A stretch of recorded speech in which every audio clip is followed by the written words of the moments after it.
Just weeks before my wedding, I caught my fiancée sleeping with my father. Instead of canceling the wedding, I decided to give them a surprise on our big day. A truth bomb that would shatter their lives and forever alter mine, in front of everyone we knew. My name is Noah Bennett, 34, a senior software engineer in Seattle, Washington. Earning a solid six-figure salary allowed me to live comfortably in a downtown condo. My life seemed like something out of a perfectly scripted American dream. I was about to marry Natalie Blake, the woman I thought was my soulmate, and my relationship with my father, Edward Bennett, was everything a son could want. He was my hero, my mentor, and the man who taught me that integrity was worth more than any paycheck. My father, Edward, 61, was a respected real estate broker who had built his reputation over 3 decades in the Seattle market. He and my mother, Diane, had been married for 35 years, and their relationship was the gold standard I measured all others against. Edward was the kind of man who still opened doors for women, who kept his word no matter what, and who had never missed a single one of my baseball games growing up.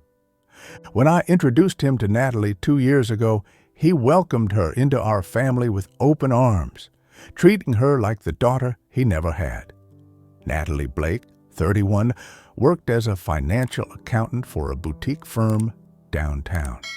She was intelligent, beautiful, and shared my love for weekend trips to secluded beaches and deep debates about craft coffee. We had been living together for a year in the home I owned. Every detail, from the comfortable living spaces to the quiet study, was a testament to the future we were building.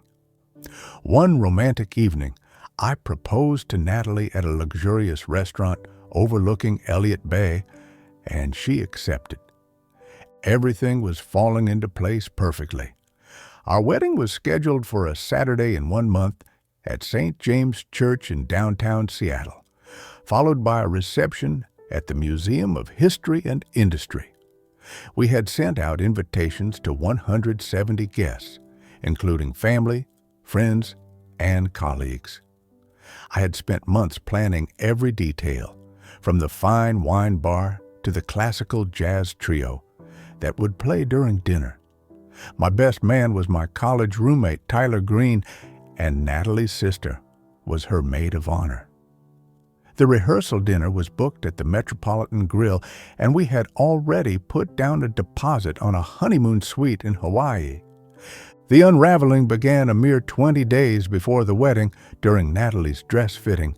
As the heavy velvet curtains swept back, she appeared breathtakingly radiant in the pristine white gown. A wave of profound emotion washed over me. I truly believed I was gazing upon the woman I'd spend the rest of my life with. Natalie, beaming, asked me to snap a picture.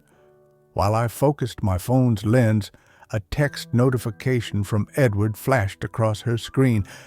I instinctively swiped it away, returning my focus to the shot. But as the curtain drew closed once more for her to try another dress, my casual dismissal gave way to a prickle of curiosity. Instead of locking the screen, I tapped the message. The text from Edward read, "Thank you for the unforgettable night, my love. The way you rode me, I couldn't stop. I can't wait for next time. You're incredible. P.S. Our story will be our secret." Attached was a damningly clear, intimate photograph of the two of them, unmistakably taken in my own bedroom. The photo's timestamp confirmed it. That very night, I had been at my bachelor party with my groomsmen, including Tyler Green, raising toasts to my future happiness while the Seahawks suffered another loss to the Cardinals. This wasn't spontaneous. It was calculated. In that single, agonizing moment, my meticulously constructed world imploded. The woman I was slated to marry in less than 3 weeks had been in bed with my own father.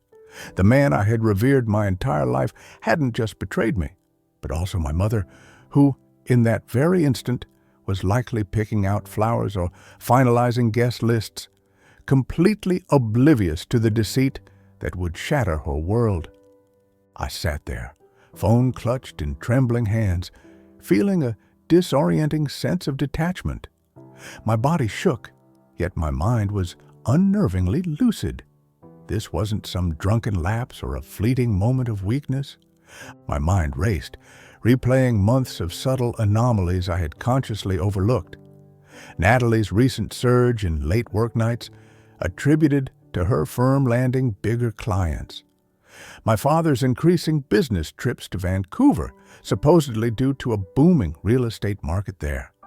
The private, knowing glances exchanged between them during family dinners, the inside jokes that subtly excluded everyone else, and the new perfume Natalie wore that my father had complimented with a touch too much enthusiasm. I had dismissed every single one of these glaring red flags, blinded by an unwavering trust.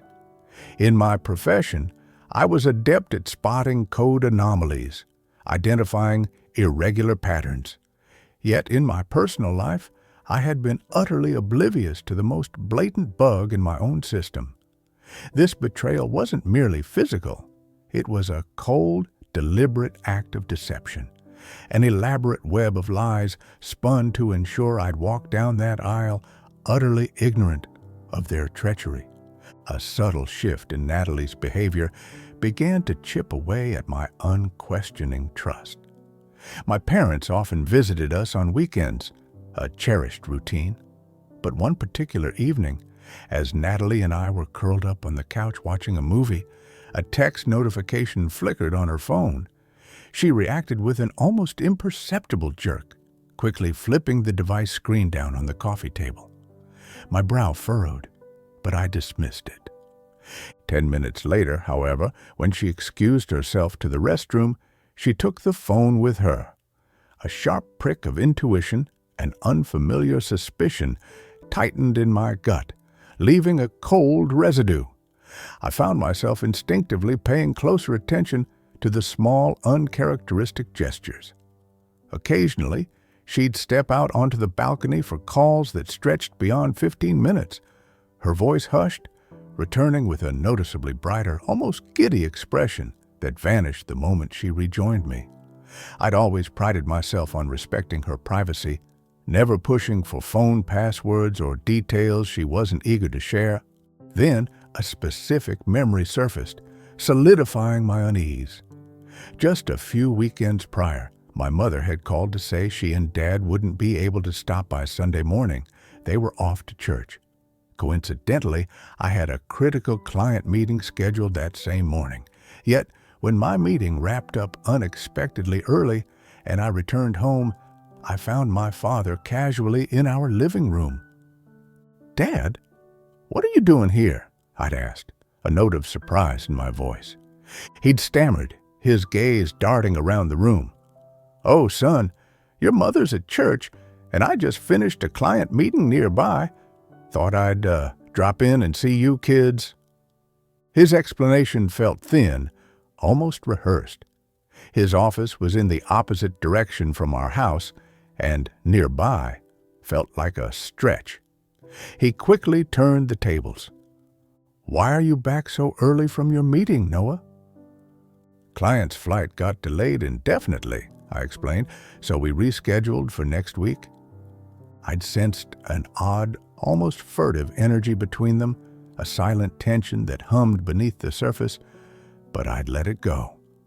Later that afternoon, Natalie unusually stripped the bed and changed the sheets. "Everything all right, honey?" I'd asked, watching her. "You usually wait till Sunday to change the linens." She'd offered a quick, dismissive smile. "Just felt like a fresh start, I guess. You know me, always tidying." It was perplexing. She typically changed the linens every 5 days, but this was only the third.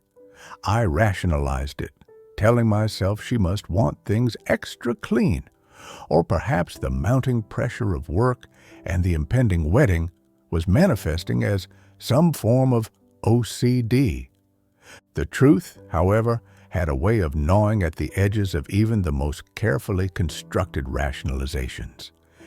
The image of that text, that photo, burned behind my eyes. The subtle shifts in Natalie, the awkwardness from my father, the inexplicable sheet change, they coalesced into a horrifying mosaic. My mind, trained to identify logical flaws in complex systems, could no longer ignore the glaring inconsistencies in my own life. The trust I had so freely given felt like a fragile glass shattered into 1,000 pieces, each shard a painful reminder of their deceit. A cold resolve began to set in, hardening my heart against the emotional wreckage. Instead of exploding in a rage or immediately calling off the wedding, I made a decision that would redefine everything. I would let them bask in their false sense of triumph right up until the precise moment I would shatter their world publicly before everyone who mattered to them. From that day forward, my physical intimacy with Natalie ceased. I meticulously crafted a strategy. I discreetly installed hidden cameras throughout our bedroom. Then, I fabricated a 3-day business trip. The hardest part was maintaining composure, playing the role of the oblivious fiancé. Every second, until I could actually put distance between us, felt like an eternity. I had rehearsed my goodbye, packed an overnight bag filled with nothing but cold resolve, and finally, with a forced smile, I walked out the door. Just hours after my departure, the live feed confirmed my worst fears. The man I had once idolized, my own father, engaged in a repulsive act with my soon-to-be wife, right there in my bed. The raw pain that tore through me was excruciating. Years of software development had drilled into me the importance of documentation and redundant systems. I uploaded every piece of evidence, the photos from Natalie's phone, the damning text thread, and, crucially, the irrefutable video footage from my hidden cameras, to a secure cloud server I controlled. From that data, I built a simple web page, ensuring it was hosted on a robust server capable of handling high traffic. I generated a discrete QR code linking directly to this page, designed to appear innocuous, perhaps hinting at wedding photos or a digital guest book. At a hotel business center, I printed 170 small cards, each bearing the QR code and the deceptively inviting message, scanned for a special surprise from the bride and groom. I knew how eager wedding guests were for exclusive behind-the-scenes content. The cards looked professional, perfectly in line with modern wedding favors. Next, I called Alexis Ford, my attorney, at nearly 2 a.m. Alexis had handled my real estate and business contracts for years. She was someone I trusted implicitly. She answered on the third ring, and despite the hour, listened intently as I laid out the horrifying truth. "Noah," she said, her voice laced with empathy, "I'm so sorry this happened, but I'm glad you're thinking clearly. Just ensure no marriage documents are signed. As for the rest, what you're planning is perfectly legal. It's your property, your evidence, and your wedding. You have every right to share information about your own life."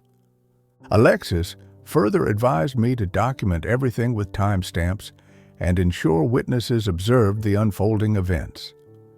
She offered to attend the wedding as my legal representative, positioned subtly among the guests, ready if complications arose. "Sometimes," she concluded, "the best revenge is simply the truth, and sometimes the truth is more devastating than any elaborate scheme." After 3 days, I returned from my fabricated trip, maintaining a facade of complete normalcy. The day I had prepared for with a heavy heart and a clear purpose finally arrived. I barely slept that night. But when morning came, a strange, almost unsettling calm settled over me. I showered, donned my custom-tailored Tom Ford tuxedo, and faced my reflection. The man staring back looked composed, even dignified. Years of building a reputation for handling pressure, for solving complex problems under tight deadlines, and for consistently delivering results had led to this moment. Today would be the ultimate test of those very skills. At St. James Church, every detail seemed to conspire in a cruel illusion of perfection. The floral arrangements were exquisite, the organ music swelled with a timeless beauty, and guests, resplendent in their finest attire, filled the pews. My mother, Diane, radiated joy in her elegant navy blue dress, utterly unaware that her world was about to fracture beyond repair. My father, Edward, played his role as the proud father of the groom with practiced ease. He shook hands, exchanged pleasantries about the Seattle weather, and discussed the Mariners' upcoming season. Natalie arrived in a classic white gown, a $7,000 masterpiece of silk and lace, looking every bit the blushing bride. She leaned in, pressing a kiss to my cheek, and whispered, "I can't wait to be your wife." The sheer audacity of her performance was breathtaking. Barely 2 weeks prior, she had been entwined with my father in my own bed, and now she stood at the altar, poised to pledge eternal love and fidelity to me before God and every person we knew. As we stood there, facing the congregation, I could see my father in the front row, impeccably dressed, a smile that now seemed a grotesque mask plastered across his face. He caught my eye and offered a subtle thumbs up, the same gesture he'd given me when I graduated Northwestern, when I landed my first big promotion, and when I told him I planned to propose to Natalie. The hypocrisy was staggering, but I maintained my composure. Everything was proceeding exactly as planned. Father Collins began the ceremony with the traditional opening words, and I could feel the collective weight of 170 pairs of eyes fixed upon us. The guests included my entire extended family, Natalie's relatives from Kirkland, colleagues from both our companies, and friends we had made over the years. My college roommate, Tyler Green, stood beside me as my best man, completely oblivious to the impending storm. Natalie's sister, beaming with apparent pride, served as her maid of honor. During the initial part of the ceremony, I had arranged for our trusted wedding coordinator, Tina, to begin distributing the QR code cards to the guests. Tina had managed countless weddings at St. James and was known for her discretion and professionalism. I had simply told her the cards were a surprise element for the reception, and she had agreed to hand them out quietly during the ceremony. The timing was impeccable. Most guests would be curious enough to scan the code immediately, yet polite enough to keep their phones on silent mode. From the corner of my eye, I watched as Tina moved gracefully through the pews, offering the small cards to clusters of guests. Uncle George from Spokane scanned his immediately, and I saw his face morph from casual curiosity to bewildered confusion, then to stark horror, all within a span of 10 seconds.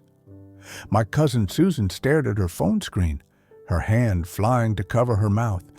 My boss from the tech company, Eric, went visibly pale and quickly showed his screen to his wife, who let out an audible gasp. The ripple effect was mesmerizing to observe. Within minutes, nearly every guest in the church had their phone out, and the atmosphere began to shift palpably. Whispered conversations erupted like dry kindling catching fire. Shocked expressions spread through the rows, and people began passing their phones to others who hadn't yet received cards. The evidence was spreading through the congregation like wildfire. Yet the ceremony continued. Father Collins was mid-homily, speaking of the sacred bonds of love and trust, when I noticed Natalie's Aunt Brenda showing her phone to Natalie's mother, who let out a small choked cry before pressing a handkerchief to her mouth. My mother, Diane, sat in the front row, a picture of serene happiness. When my cousin gently handed her a card, I watched her scan it with the same curious smile she had worn moments before. The smile vanished instantly, replaced by an expression of pure devastation that I will never forget.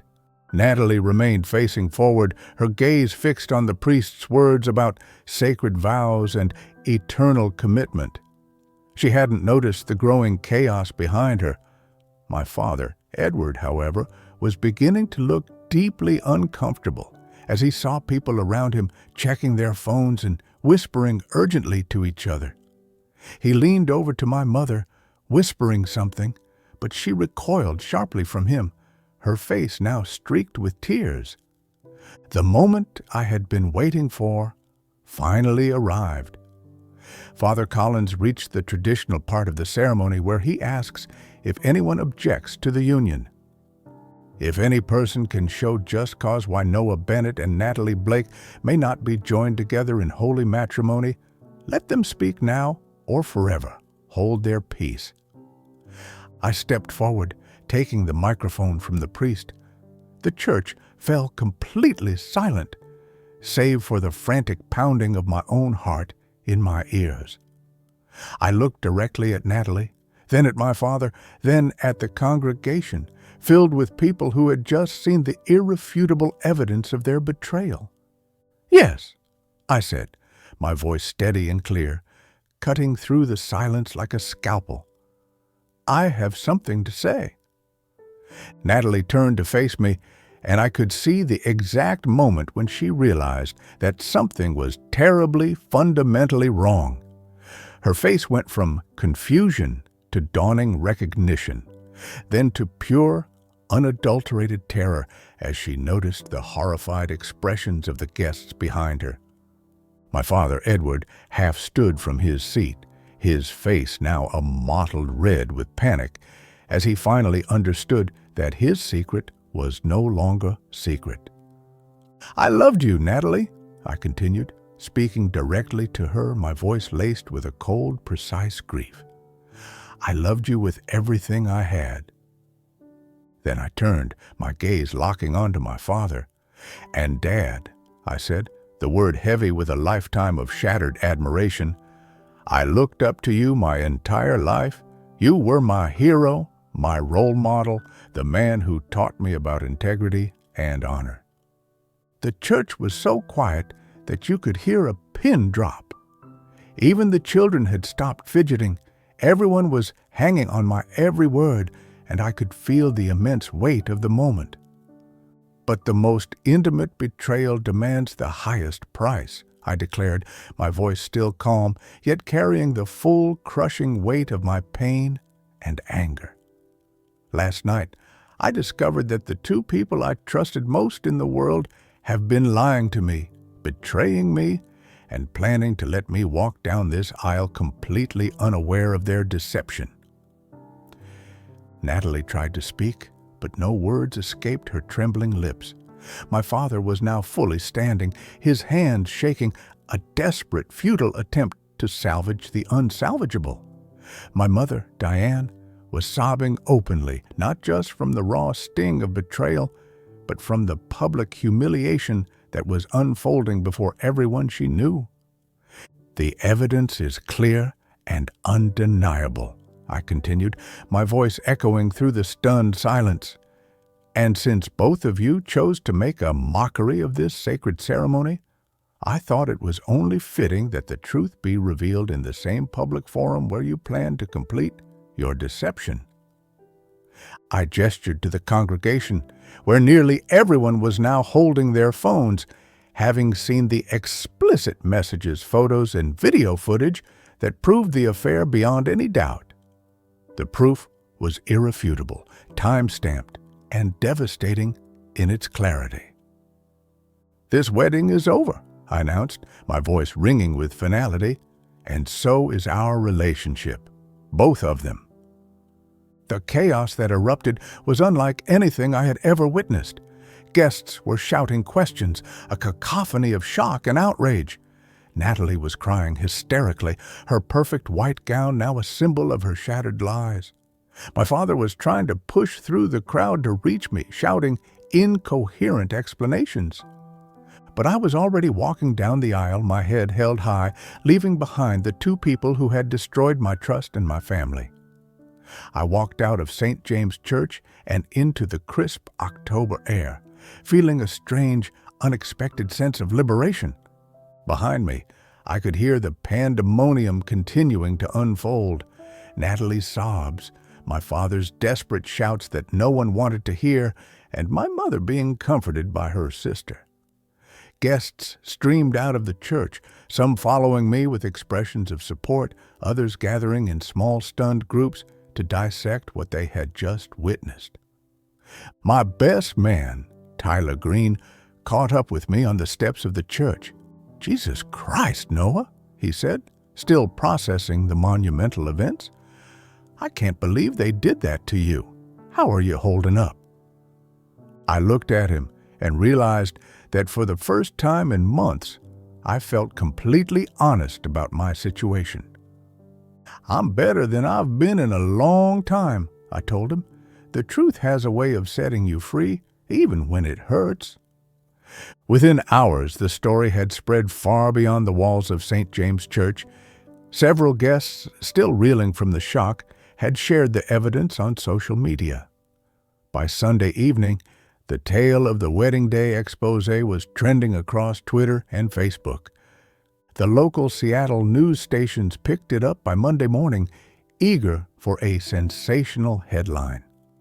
By Tuesday, I was fielding calls from national media outlets, all clamoring for an interview about the wedding that had gone viral for all the wrong reasons. I declined most of the interview requests, choosing to maintain a quiet dignity amidst the maelstrom. However, I did speak briefly with one seasoned reporter from the Seattle Times who had covered business stories about my company in the past. My comments were concise and resolute.